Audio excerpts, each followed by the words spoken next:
Hey, and welcome back to Riding the Pine, Blackhawks fans. This is our review of Game 9 of the 2020-21 Chicago Blackhawks season. Tonight, the Blackhawks fell 2-1 to the Columbus Blue Jackets, and their overall record fell to a record of 2-4-3 on the season. But before we get to that, before we get to the review, please do me a really big favor and hit that like button and subscribe to the channel down below if you haven't already. And please leave us some comments. That'll help us out, drive some traffic to the channel. And we'd love to talk some Blackhawks hockey with you down in the comment section to see what you guys thought of tonight's game.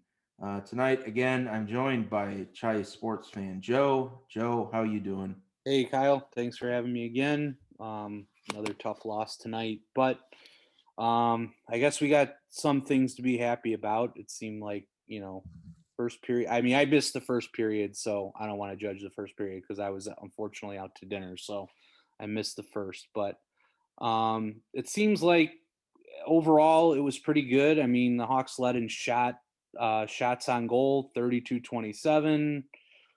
Scoring chances 33-21, high danger chances 17-8.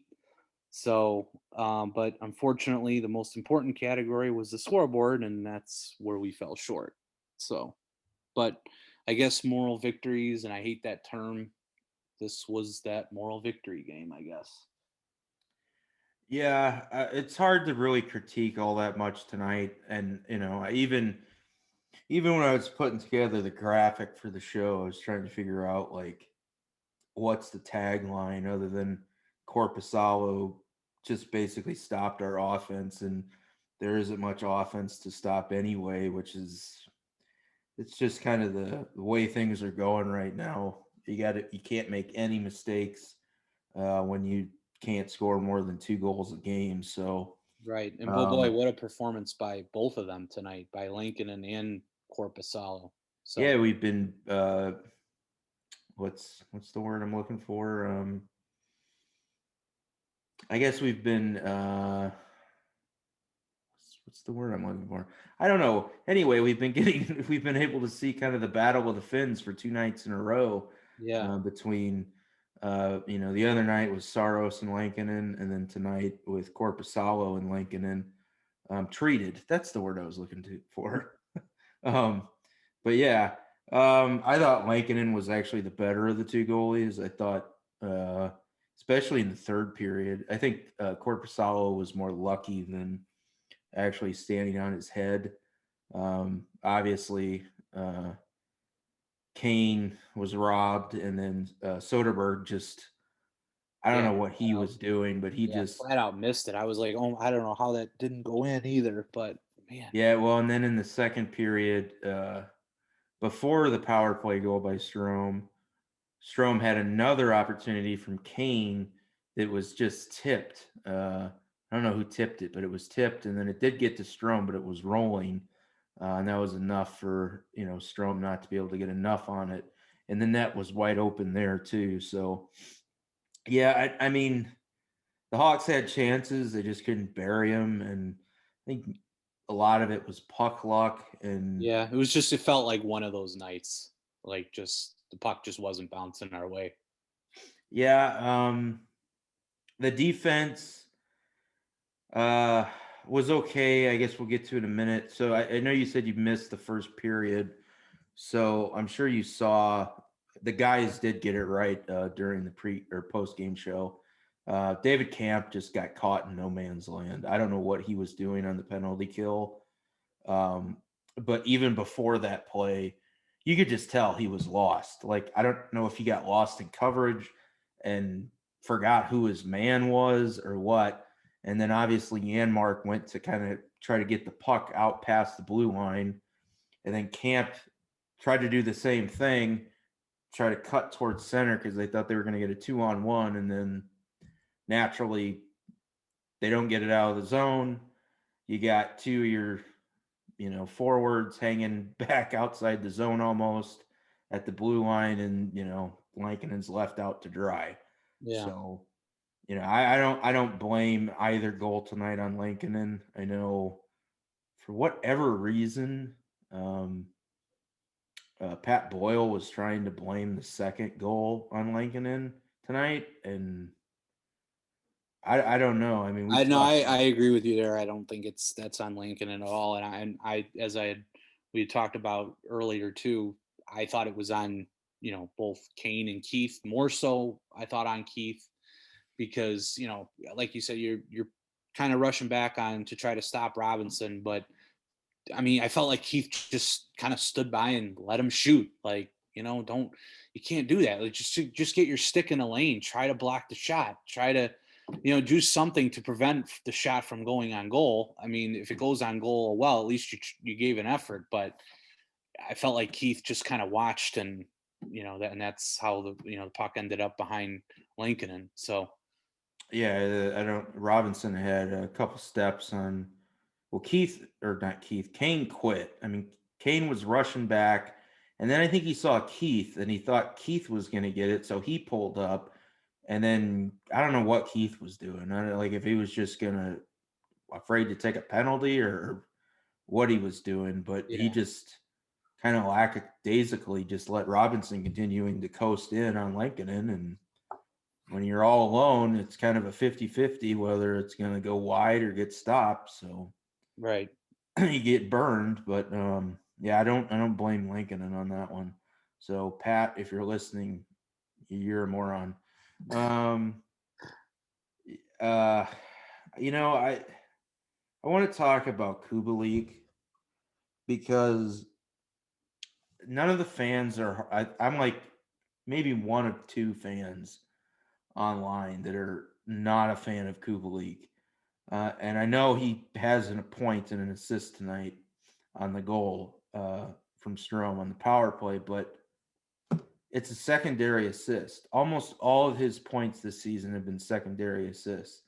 He scored 2 goals, and those 2 goals came in one game. This is the 9th game of the season. Everyone told me about how great a goal scorer he is. Well, you've got all your offense is out of the lineup right now, aside from Kane and Kubalik, that are at least goal scorers that have Right, and played that's at what I was least. going to mention. Is it more?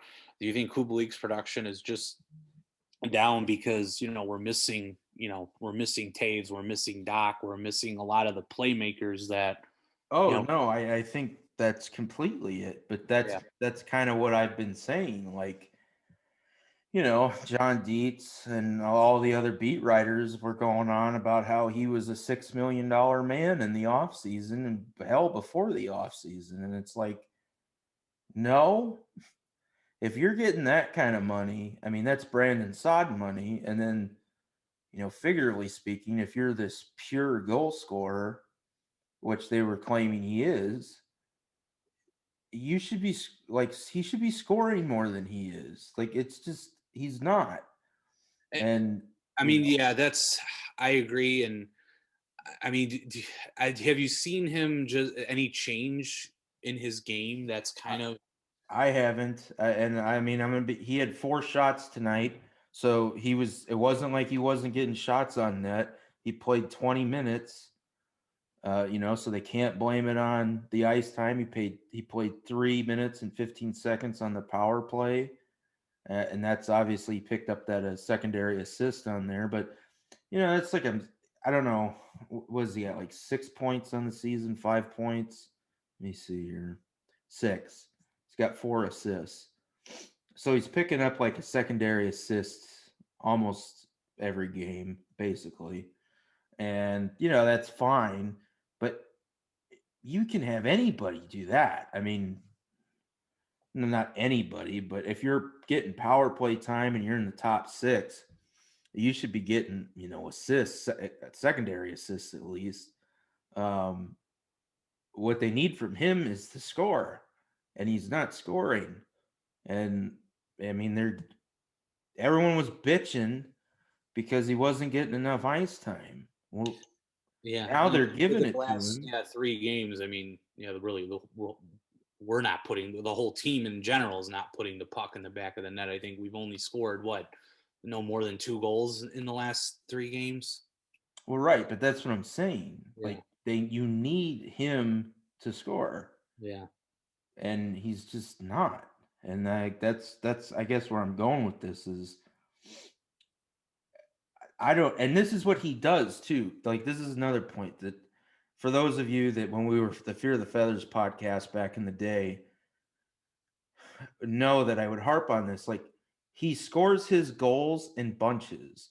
So he would have one game where he'd score 2 goals, or he'd have like 3 or 4 games where he'd score like 5 or 6 goals, and then he drops off again and disappears. And then, like 5 weeks later, he's back and he scores another 5 or 6 goals over, a 4 or 5 game span.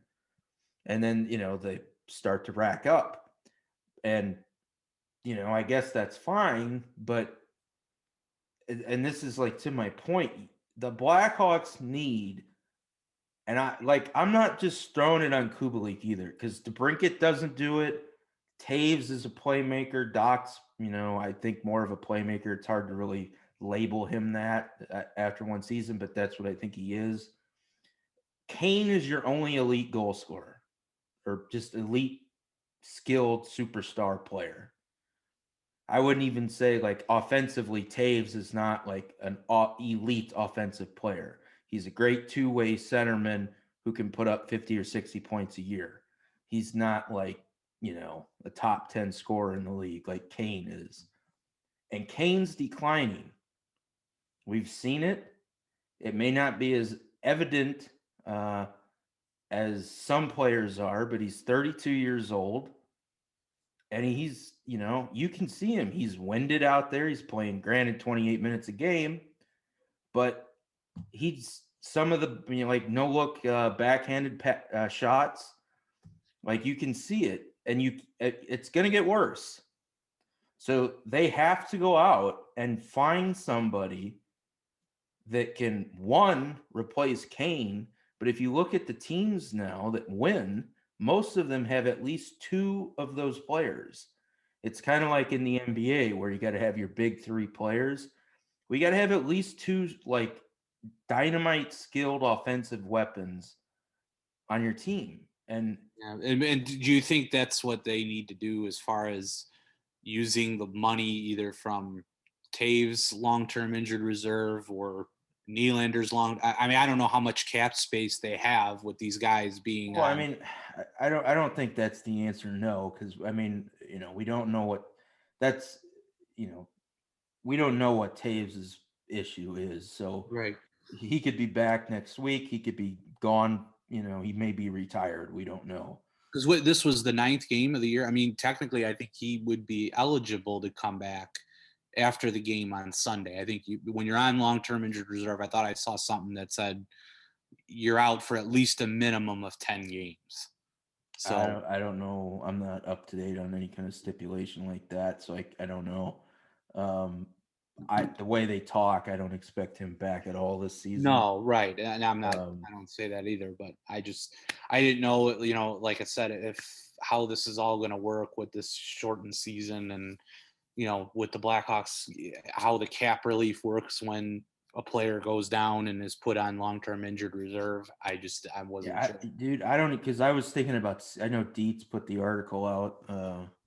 I guess we can maybe talk about it now. I haven't really wanted to talk about it because I had heard about it and I didn't really have, concrete evidence. Sources. I mean, it was scary. I mean, it was scary stuff to hear that, supposedly on the reports of Taves having a, life-threatening illness, but, thank goodness that's not the case. And I'm glad that Dietz released something that put those rumors to rest. Well, I mean, he might. They're just not. I mean, Bowman basically just said, "I don't know. I haven't talked to him," Right. which is also interesting to me. That can't be true.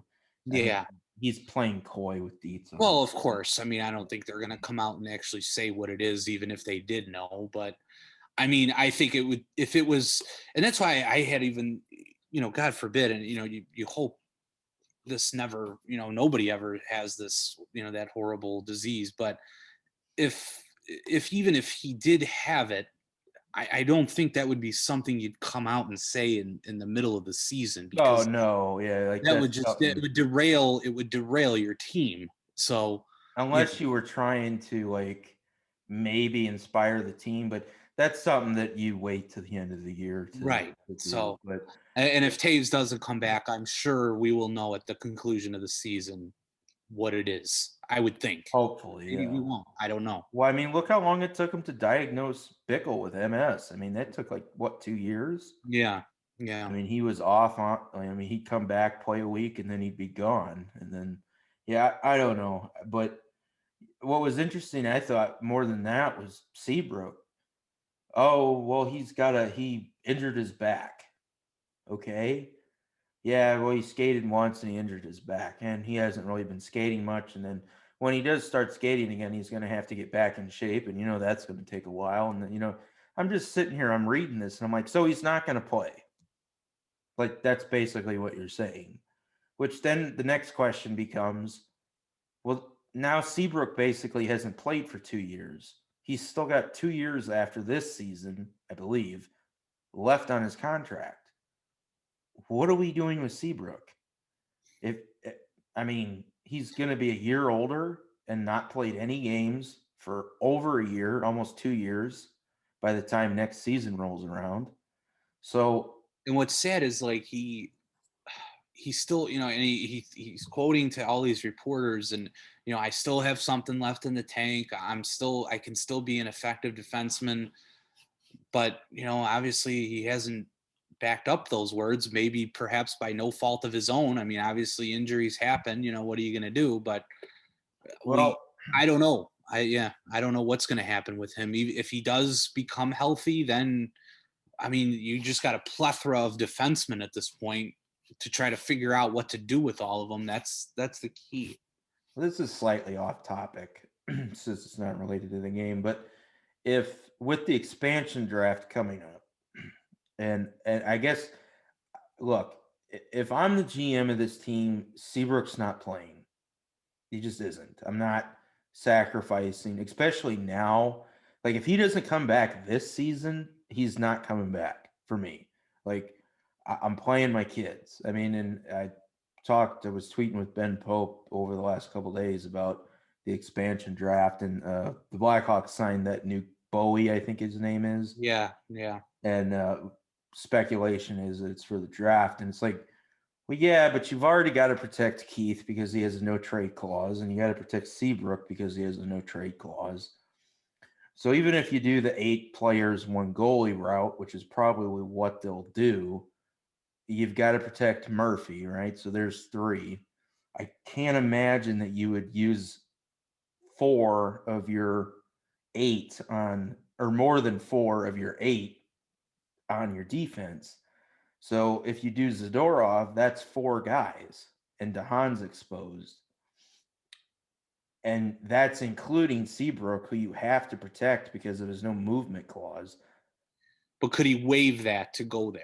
He could, but I mean, honestly, I mean, I tweeted out earlier today, DeHaan looks like shit to me this season. Like, he's turning the puck over. He's having, I mean, I know deflections are deflections, but he had the one, I don't remember what game or who we were playing, but there was a deflection where the puck went off his stick into his own net. He's getting undressed at the blue line numerous occasions, including the other night against Nashville on the power play. And it's just like, I don't know. He's had injury problems. He's 29 years old and he's making $4 million. That's probably a guy you can get rid of. Now, do you trade him before the expansion draft, or do you try to, hope that Seattle takes him? I don't know if they're going to take him. I mean, they said tonight the Seattle scouts were in the building. If I'm Seattle, I'm probably looking at like, a Yanmark or somebody else if he signs. I know he's only on a 1-year deal, but so I guess my hypothetical is to tie this together. Would you trade, if Seattle would take it, Seabrook's contract and himself? And I guess you're not really trading Seabrook because Seattle has buyouts. So they can buy out Seabrook, and Seabrook does not have a recapture penalty, so the Hawks would be unaffected. So if you traded Seabrook, would you include a Dominik Kubalik to get rid of that contract? I'd be hesitant. The only reason I would be is because, like you said, now you get these offensive guys like Taves, Doc and Nylander and all that healthy. Look what Kubalik can do when he's surrounded by good talent. He puts up numbers. Now, if obviously he's not surrounded by good talent, yeah, that's going to affect his production and his numbers. So I just would be hesitant because if he goes to a Seattle and they put together a team and give him a line like he's been with, like he was last year, and then he puts up outrageous numbers, well, then we look like idiots. So Yeah, but I'll put it to you this way: you're talking if you do that, you're opening up $11 million in cap space.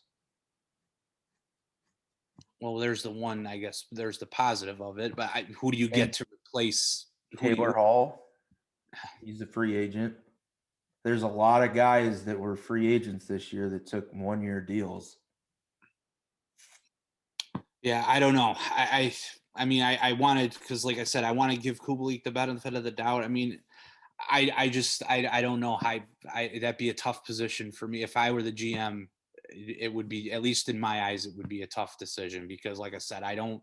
Well, I don't think we're not in a position, right, to trade draft picks. So, like, if you're going to get rid of Seabrook's contract, which I think if he's not going to play, you've got to get rid. Somehow, you got to get rid of him because, especially if he's not injured, because if he's not injured, you can't keep. Or what if he decides to retire? Well, he could, but do you think? I mean, do you think he's going to walk away from $7 million a year? That I don't know. I mean, if his doctors or his medical people tell him, hey, Brent, it's time, man. You just, your body's not going to be able to handle the rigor of, an 82 game or whatever. Yeah. An 82 game season anymore. It's just not going to happen. And, that's up to you. If you want to go out there and try to do it, more power to you. But, advice from us is it just can't do it. So, you got to look at the long term of your family or your children, your family. And at that point, maybe he'll just say, okay, I got to put my family first here and hang it up for the benefit of my long-term health going forward. Well, there's a lot of other gymnastics too that go into this. So, like, Strome's only on a 2-year deal. Boquist has got so Doc, Boquist, and Strome will all be up in 2 years, and so will Kubalik. So, I mean, are you letting Strome go for Kubalik? I mean, one of those guys is probably the guy that's going to go, I'd assume. Right. I think you just see how this season plays out. I mean, I think right now, we're not even. I know we're into only a 56 game season. We're already 10 games will be like. No, I mean, I got you. Like almost 20% through the regular season. So. I mean, it's quick, but like, I guess my point is, it's just these are things that decisions that are going to have to be made. And like, look, right now, I mean, you don't want to continue on with the 7 defenseman experiment. So, I mean, I just want to see, like I said, obviously I know, the old adage is, offense scores goals, defense wins games. Well, it's just the problem is our offense is now not scoring. So, like you said, maybe do you bring Peary back to try to I don't know what you can do to try to ignite this offense because we're missing so many weapons. And where can you go to try to get somebody or do something to reignite? well, so I guess this is where my perspective is.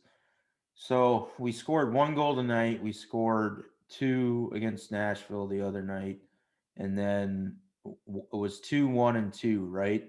I think so, yeah. Or no, 2-1-1. Yeah, yeah. the last 3 games. So, and I believe yeah, because that's when DeBrincat, I think, and Boquist and Walmart all went on COVID. So, I mean, I don't think Highmore or Peary. I might put a Tepley in, and I saw they called him up from Rockford to the taxi squad, which is interesting to me since the AHL is going to be starting in a few days. So I don't know if they're going to plan on getting Tepley in or not. He's interesting to me because he's a big body at 6'3", but he's kind of like a Victor H. His skating's not really there yet. Um, so I don't know if you want to throw him in there, but I guess my perspective that I've been kind of arguing as to why I would continue with this 7 defensive guys dressed is you don't. I mean, even what's the goal of this season, right? It's development. So all your prospects are on D, other than Kurashev, who's already playing. And like I said, Tepley's probably too young still and too raw, so you probably don't want to throw him out there. So, you want to develop your goalie and your defense, really. So to me, it's keep throwing Lankinen out there and develop your defense. Maybe you take out Carlson or Bodan or whoever, and you get I don't Kalanick seriously must have done something to Colleton. I don't know what, but I still can't believe he hasn't gotten into a Yeah, I game. don't know if he just feels he's just not ready. I Well, if don't he know. isn't, then why is he here? I mean, that's like I said, Rockford's going to be starting soon. Well, I would imagine he's going to play there, isn't he? No, I mean they haven't Yeah. sent him down yet. Oh, so well, maybe once they start, maybe they will. I don't know, but Yeah, well, and they called up Lindholm too with Tepley on the taxi squad. because maybe that's what they're waiting for. With Rockford season getting underway, they're gonna maybe see how that all plays out, and then maybe decisions will be a little bit more. The guys will flow in a little bit easier because they'll have playing time to kind of judge them. I mean, right now you can't judge any of these guys that aren't playing because they're not getting time. Rockford's not in yet. Not Rockford hasn't started yet. I mean, and so maybe once Rockford gets going and these guys start playing, the decisions will be made. They'll be a lot easier to make than what they're making right now. Yeah, I don't know. I'm fine with them losing. I guess that was my point. Like, if they're not scoring, they're just not scoring. Right, and I think, like I said, we knew this is not going to be a great season. We're not going to win the Stanley Cup. I think we all kind of accept that fact. We just want, like you said, to see the development. And if we lose game, like I said, we lose a game like tonight, 2-1. I'm not bummed by it because we played well. We were in the game. We were competitive. We had chances. Obviously what we don't want to see is, getting blown out of the building every night and losing, 8-1 or getting goals in garbage time when we're down 5-0 or 5-1 or whatever the case may be. That's what we don't want to see. But games like today, we win. You're going to win some, you're going to lose some. Unfortunately tonight the bounces didn't go our way. It is what it is. So that's what I want. These losses I don't mind.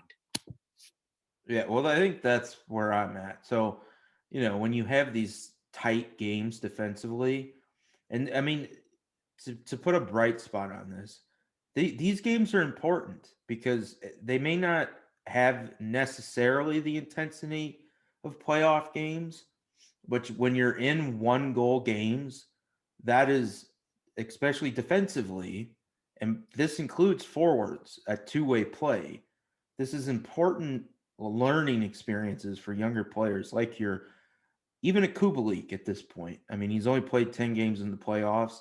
You got Suter, you got Kurashev, getting those experiences of playing in tight games because obviously you play differently, right? You're much more reserved.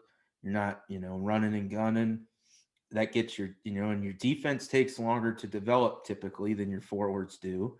So that's why, to me, I'm getting the defense as much experience as they can right now because look, with everybody that's injured or who's in COVID or whatever, like at this point, if we score, we score. If we don't, we're at least getting Lankinen reps in our defense in situations that they can learn from. And to build on that, I mean, you look at we're talking about the defense. I mean, both the Blue Jackets and the Hawks defense. I mean, the Blackhawks only had what I think 4, and the Blue Jackets had 3 shots on. There was only 7 shots on goal in the first period. I mean, it was obviously a different story in the second, where the Hawks outshot the Jackets. I think it was 19-12, but the Blue Jackets, I mean, they're not a team that has generated many chances on 5-5, but the Hawks held them to, they said, 0 high danger chances at 5-on-5 in the first period. So, I mean, there's bright spots there, but I mean, even though they gave up, I think 8 over the next 2 periods, but I mean, we are seeing signs that their defense is heading in a good direction. Yeah, and I mean, you're gonna have, like we said, Carlson's gonna cough the puck up, Bodan's gonna cough it up, Mitchell's gonna make mistakes. When Boquist gets back, he's gonna continue to make mistakes, and hopefully Kalanick, when he ever gets into a game, he'll make mistakes. But yeah, so I think I guess that's why I'm in favor of the 7D, because I just don't, even with Peary, I don't see it making much of a difference. And, do you want to get Peary in there? Or would you rather have, a future piece get experience on your defense? So, or even look at it as a point of, all of these guys aren't going to be on your team. They're not going to be a part of your core. So you want to see them in the NHL to see who is and who isn't a part of your future. So that's how I'd look at that. I do want to talk about Pius Suter. I thought he played really well tonight. I mean, he was a -1. He played just under 15 minutes. He just does all the Hawks fans. When you watch the game, you have to watch like the little things. Just because they're not showing up on the score sheet doesn't mean that they're struggling or whatever. Yeah, I was gonna say, because I don't think I don't even think he had a shot attempt tonight, Suter. I don't know about shot attempt. He didn't have any shots. He did have one takeaway. He finished at 80% at the faceoff circle. But he's just with the puck battles and board work along the boards and just winning those 50-50s and just the stuff that, like, there's several chances that the Hawks had in the second period for sure, that I can recall, that he was off his work ethic of winning the puck battles, winning the puck off the boards, getting the puck to the front of the net, to whether, I think he's been centering Kane, and I don't know, did they have Janmark with them again tonight, I think? Yeah, and I liked the way Janmark has played too. Yeah, I agree. And Janmark played 20 minutes tonight. He's got jump, but the thing is with him, I just I like him, but I don't want to get attached to him either, because he's probably the guy that they deal for something at the deadline to send to a championship caliber team. Well, right. I was gonna say, I don't think he's gonna be here for the long term, but No, and he's on a 1-year deal, so if you can get something for him, he's probably the guy. And I tweeted this out again, and this was before Camp's blunder on the penalty kill. I have never seen in my 30 years anybody that has no skill at all or the puck just finds him. I don't know how many breakaways he had last season, but it was a lot. And of course, he never scored on any of them.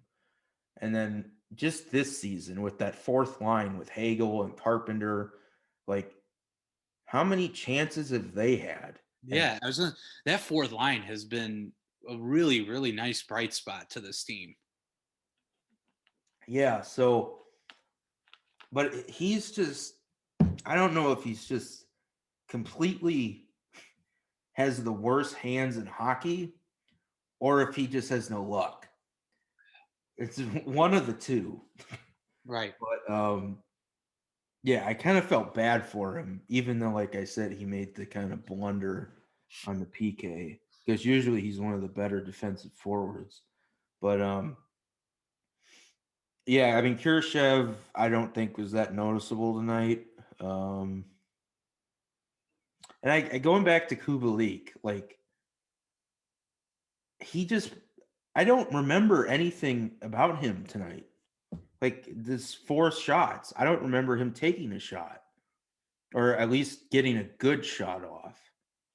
And like he was on the ice for 20 minutes, like a whole period almost.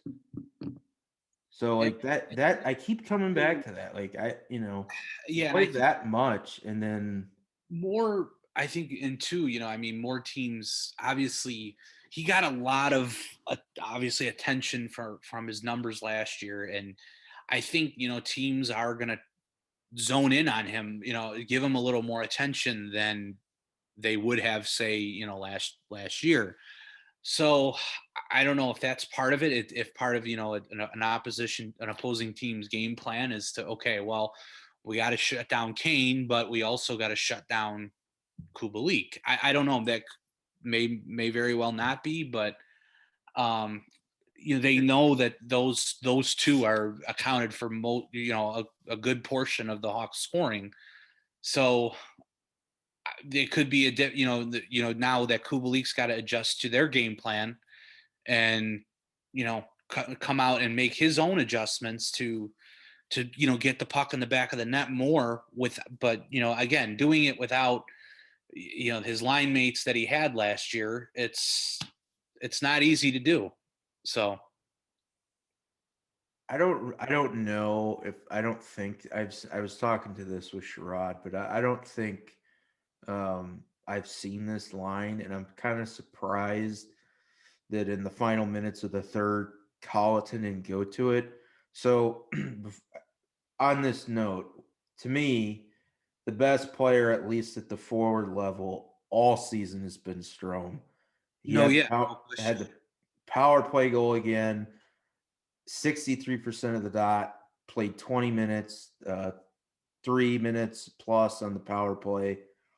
But the point I'm going to on that is I don't remember at any point this season seeing him, Kane, and Suter on a line. And I think the reason we haven't seen that is because Colleton is playing Suter at center. Now, coming over, I mean, Suter played center in juniors, but in Europe he played, I believe, left wing. So that would, to me, make a perfect line if you have Strome center, Kane on right wing, and then Suter on left wing. Or, you can have Strome go left and put Suter in the middle. Whatever you want to do. But like, Kane's obviously your best player. Strome was playing well tonight, and I thought Suter played well tonight. And obviously, Suter can score. He had the 3 goals against the Red Wings. Right. And he can dig, like I said, he can win those puck battles, those 50-50s. So I'm just kind of surprised that we didn't see that. I don't know. And even like in the final 2 minutes, I don't remember Kubalik being on the ice either. Like he wasn't on the ice when they pulled the goalie. I know that. Like so Yeah, and I think when they pulled the goalie, the Hawks really only got one. So it felt like they only had like one or two good chances yeah, to well, put. Keith turned the puck over again, which Yeah. I So mean, and that's the thing. Like if your veterans are making play, I mean, Keith saved it so that they didn't get the empty net goal, but like when your defense is turning the puck over, including your veterans, you're gonna, when you don't have your top guys in offensively, it's gonna be a long night usually. right. Um, so yeah, but I'm surprised that he hasn't. Maybe maybe I just don't remember it, and he has had them together, but that to me would just seem like kind of a nuclear line, if you will, that he could have thrown out there. That's obviously, maybe some people would put Kubalik out there, but I think we've already seen that. So especially on the power play, since DeBrinket's gone, they bumped Kubalik to his spot on that top unit with Strome and Kane. So I don't know. Just kind of to wrap it up. I mean, I know, and then too, I mean, it's a glaring stat here too. Like, when the Hawks still are winless when giving up the first goal of the year. Now they're 0-4-2 when they don't score first. They're 2-0-1 when they do score first. So, I mean, that's kind of an alarming trend. Is when it seems like when the Hawks chase the game, they can't catch up. So, well, and I think that speaks to the offense, right? Because when you're down and you don't have the offense to get back in the game, or you're afraid that you can't get back in the game, you're playing tighter defense, right? So now the forwards are playing tighter, and they're not playing more loose to get that offensive creativity going.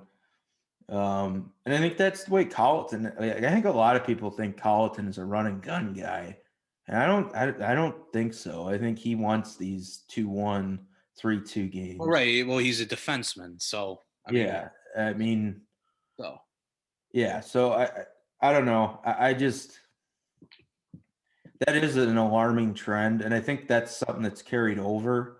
Like, I don't remember the game, but it was it in the 2013 season?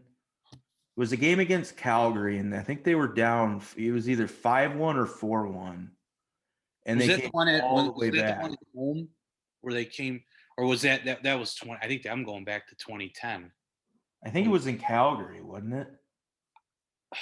I don't know if we're thinking about the same game. The one I'm thinking was that when they were down 5-0 to Calgary at home, and then came back and won it 6-5 in overtime. Yeah, I think there was like a game where they were down like 5-0, 5-1 to Calgary. Yeah, I think that was the game. But I think that was like the year they won the year they won their first cup. That was 2010. Because they were down 5-0 to Calgary. I think I don't know if it was after the first period they were down 5-0, and then they came back and they Seabrook scored the OT winner and they won 6-5. Well, I think those like a game like that, or now granted, I'm a big Lankinen stan, obviously, as everyone knows. I don't want that to be at his expense, or quite frankly, any of the goalies' expense to put up a 5 spot, especially in the first period. That would be horrific. Right.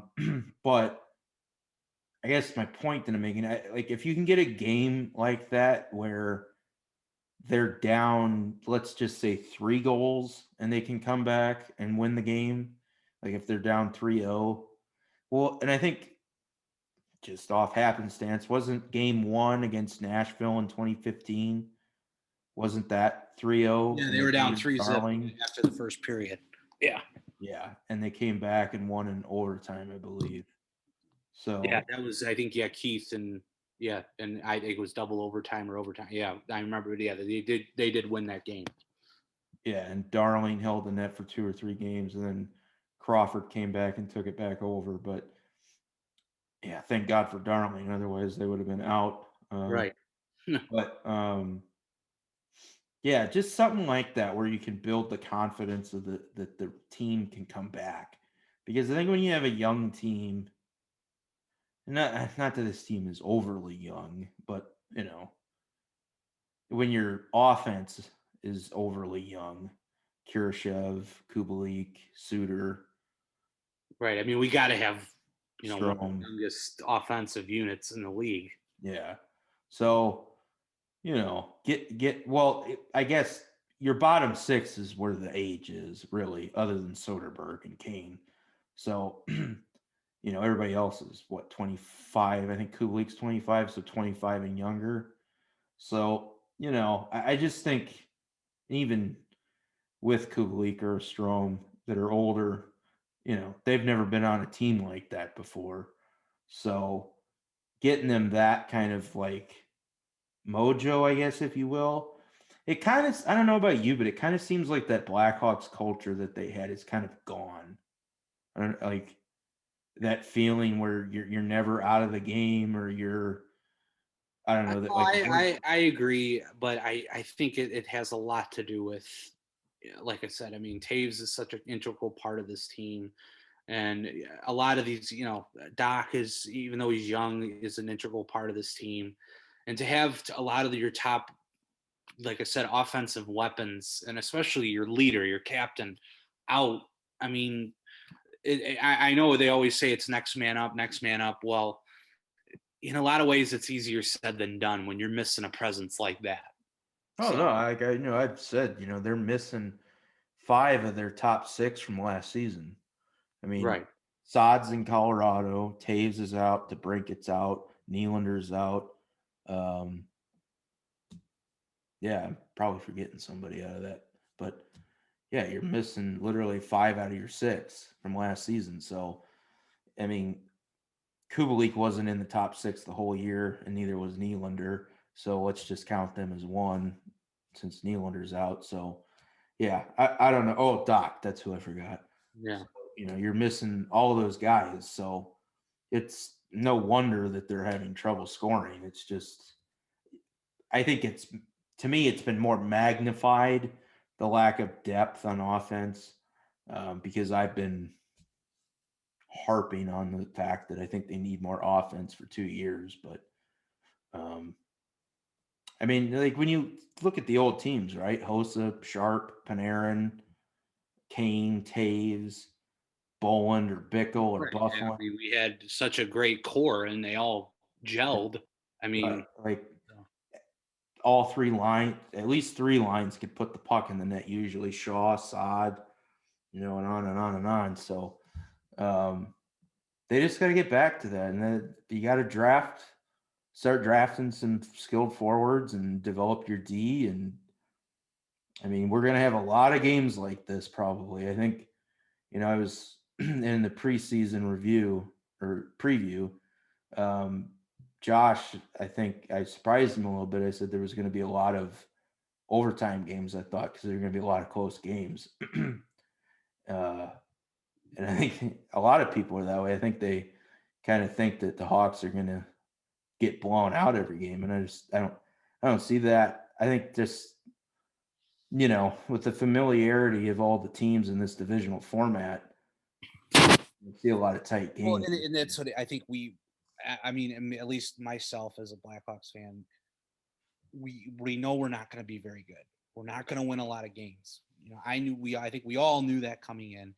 But it's just like I said, I would love to see, you want to see the development. That's the key. And you also you want to see them play these tight games, because playing these kinds of games are the kinds of games that are going to gain you experience going forward. What is it gonna take to get us on the right side of these 2-1, 3-2, 1-0, close games like this, versus being on the wrong side of it. And more times than not, more games, I should say, more games than not this season, we're gonna be on the wrong side of the 1-0s, the 3-2s, the 2-1 games. But again, we just have to preach. We got to develop these guys, get them the experience, and with guys like Keith and Dahan and Kane, they've been through the mill and back. They know what it takes to get over the hump and win at the next level. But the guys like Kurashev and Mitchell don't. So that's what we want to see. We would just want to see them take baby steps. We got to crawl before we can walk. Yeah. Before we head out here, I got a question for you. So, did Yeah. you see Lankinen's presser? I did not. No, I haven't had a chance to see it Okay, yet. well, somebody, I'm just looking on Twitter. They're replaying it, and somebody, I don't know who it was. Somebody asked him, "Are you tired?" And you've played like 5 of the last 6 games, and that was more than you were playing in Rockford. They thought. Uh, and it was funny that he asked that, because when I was watching it, I don't know if it's just Lankinen's body structure, but he looks like he has got bags under his eyes, like he's lost like 10 pounds. Well, I think I mean, goalies. They said they can lose. I thought I read something somewhere. I mean, going back to, geez, I think Hobby Bullen. he would lose like 3 to 4 pounds sometimes a game. Oh, no, yeah. I mean, you can easily lose that. I mean, I've lost, I think, up to 5. Yeah. Like So, I mean, sweat. but yeah, the amount of sweat and, like I said, you as a goaltender, you don't get line changes. I mean, you're standing and, pretty much the entire game outside of when the periods end. So, Yep. And you got it's more equipment on too. So right, right. So, I mean, yeah, of course, the kid's going to be tired, but he's young. He can handle it. This is likely our future, hopefully all-star goaltender here. So you think it's funny that, like, I don't know if it's, and I guess we're getting off topic in the game here, but with I don't know if it's just because we're so used to having Crawford, or they're so used to having Crawford, but they keep at least Pat Boyle and all of, not just Boyle, but like all of the sup- purported journalists, let's call them, keep trying to make this like some sort of goalie controversy. Like, and I nobody that I see sees a controversy. Like, no, I don't either. I mean, I think you look on social media, you look on Blackhawks message boards. I think not a good amount of them, more than probably 90% of them, I would say, are saying yes, we have found our goalie. We have to ride him, and that's Lankinen. So I agree with him. I'm all in on this guy. I mean, he's proven in his starts now that he may not be able to right now because of how young our team is win a lot of games or steal a lot of games, but he's going to keep you in games. He's going to at least keep us competitive enough in the game to give us a chance to win them. So yeah, I don't understand why they keep thinking, that this is, oh well. Even Mayers tonight was like, well, you know, the first 20 games we get so and so 4 games, so and so 4 games, and maybe the other guy gets 6 games or 5 games or whatever. And I'm sitting there and I'm like, that's the dumbest thing I've ever heard. Like, right, you got to ride your hot goalie. well, it's not even that. It's like the dude was literally, I don't know where I saw it. It was some new account on Twitter that posted kind of like the expected goals against, expected rebound control, all the advanced analytics. And Lankinen's the third, based on those analytics, Lankinen's the third best goalie in the league behind Vasilevsky and Gibson. Yeah, I mean, entering the night, that probably dropped a little bit tonight, but right, but he still only gave up 2 goals. right. So I mean, he's got a 930 save percentage through the season so far in 6 games or 5 games. So this tonight was his first loss in regulation. So I mean, I don't there, to me there is no, like, I don't know why they want to keep playing Subban and Delia. Of course, they've kind of forgot Delia's around anymore, I think, but um I actually wonder if they'll give Delia the start on Sunday. I guess we can get into the preview for Sunday, which, by the way, the game is at 6, because I swear Pat Boyle said it was at 5:30, unless he was talking about maybe unless he was, yeah, I pregame. think he was talking about like pregame coverage Yeah, stuff. okay. Because that makes sense. I was like 5:30. Yeah, no, I think, yeah, you're right. I think it's 6 o'clock. Yeah. So, but as far as Sunday, I think if they played the way they played tonight, I mean, you won pretty much every statistical battle for the most part against the Blue Jackets tonight. But you play this way against them Sunday, I think the role is definitely reversed. I think we come out with a win. You know, I don't know. I don't see. I mean, what more? I mean, we scored on the power play again. The power play continues to impress. So in the penalty kill, what we gave up a goal tonight. So I mean, we're what, 4? I think 4 for our last 5 or whatever. That I know we've only given up one power play goal in quite a while. So build off tonight, because tonight was definitely a game that could have gone either way. It just didn't go our way tonight. But I think if we played like we played the way we did tonight, we're going to come out with a win on Sunday. Yeah, I think we're gonna see Elvis Merzlikins too on Sunday. Um, so I'm just looking at their stats, and they've been splitting starts down the line through the first 8 games, and Merzlikins' numbers are not good. So his save percentage is 906 right now. Through the 4 games that he started and played, he's 2-1-1, 294 save percentage. So I'm expecting he'll probably start since Korpisalo was tonight, um, which kind of leads me to believe we'll see either Subban or Delia Sunday. I think, Yeah. especially with Delia I would take. love to see Lankinen again, but I guess I get it. It's like you don't want to wear the kid out, when we're only 20% through the year. But Well, and Delia hasn't played in like 2 weeks, so I'm right. wondering if it'll be him or if they'll just go back to Subban and kind of maybe they'll send Delia to Rockford. I don't know. But no, they can't. I keep forgetting that they can't. They got to carry 3 goalies. So I don't know. Yeah, I Well, get. it's like, yeah, that's what I mean. You have 3 goalies. I mean, how much time? I mean, I know they all want to play, and I get it. But as a third goaltender, you might only see what in a 56 game season. You might only see like I would say 10 games, maybe. I don't know, maybe more. I I'm not. doubt you'd even do that because most teams have a 1 and a number 2.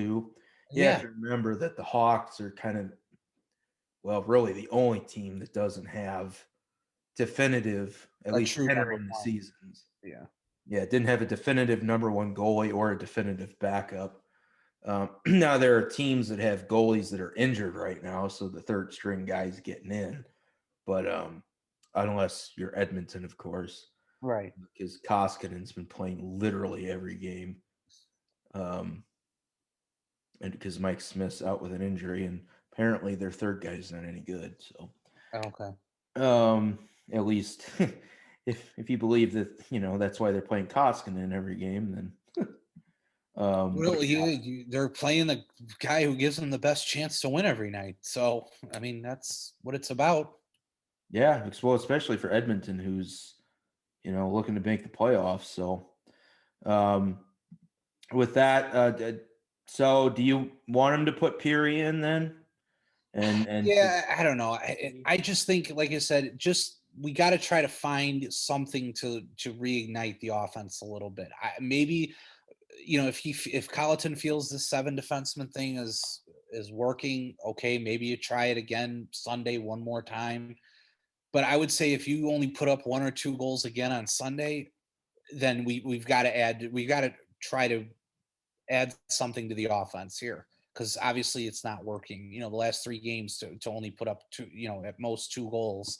You're not going to win in many hockey games only putting up 2 goals a game on you're probably not average. going to win at all. Right. So, um, I don't know. Maybe they roll with 7 defensemen again. I just don't. I don't see it. I mean, I think it's like hey, 3 strikes, you're out. So to the last 3 games to put up what 2-1, 2-1, or what 2-1-1, whatever it is. Let's try to get some offensive, reignition in there. Do you take anybody that's I mean, not defensively, but at the forward level? Do you take anybody out? Maybe like Soderberg? Yeah, I mean, I don't know. I feel like I said, where do you go to get it? Who else do you sub in for Soderberg? Well, I mean, Peary, obviously, and then maybe you get either a Tepley or an Etwhistle or somebody else that you haven't seen in there to get a Yeah. look. Or maybe you put a Highmore, but I don't think Highmore, if you're wanting offense, Highmore's probably not the guy. Well, right, and it's I think Highmore is just kind of, with the fourth, because Highmore was a fourth line guy, but with our with Kampf and Carpenter and who's the Blankens late, who the heck is the other one on the fourth line? Well, Carpenter, Hagel. Kampf, and Hagel. Hagel. Yeah, there we go. So that line is clicking. So it's like you don't want to break up the chemistry to bring Highmore in. Well, So So I was just going to suggest, what if you move Hagel up? Because I mean, if you look, and they've talked about it, right? Like he wants to be in the top lines. His offensive capability over in the Swiss league before this season started, he was I think he had like 14, 15 points in 13 games. So he was putting the puck in the net and picking up some assists. So would you move him up and like bring Yeah, maybe. Highmore back into the lineup and put him on the fourth line and then move Hagel up? Maybe. Yeah. That's an idea there to do that. But I don't know. I mean, that's for Colleton and Crawford and the other one, was it Mattel or yeah, Mattel. Mattel. Don't forget Brooksy. Good old Yeah, shit, yeah. Brookbank. Brookbank, yeah, I know. It's God, I'm losing track of all these European guys we have on this team. But yeah, I think that might work. Like I said, to move Hagel up and maybe get him on, either the second line or the third line. But I don't know. Yeah, like you said, we got to try something to try to spark the offense a little bit. And I mean, if we continue to battle hard in the offensive zone, I mean, the key is to drawing penalties because our power play has been so lethal. So, but I guess what they have, was it 3 tonight or 2? yeah, they were 1 for 3 on the power Yeah, play. that's what I was thinking. So, so yeah, I had glossed over that. That was nice that they got another power play goal tonight to keep that rolling because as we've said, they need that if they're going to win games this season. But anyway, that will wrap us up for this game tonight, where the Chicago Blackhawks fell by a score of 2-1 to the Columbus Blue Jackets, leaving their record on the season at 2-4-3. The next game, of course, is this coming Sunday at 6 o'clock at the United Center. We will be having a review of that game, as always, with the show dropping in the morning for your commute to work on Monday. And until next time, everybody, stay safe, stay healthy, and let's go Hawks. all right, go Hawks. Thanks again, everybody.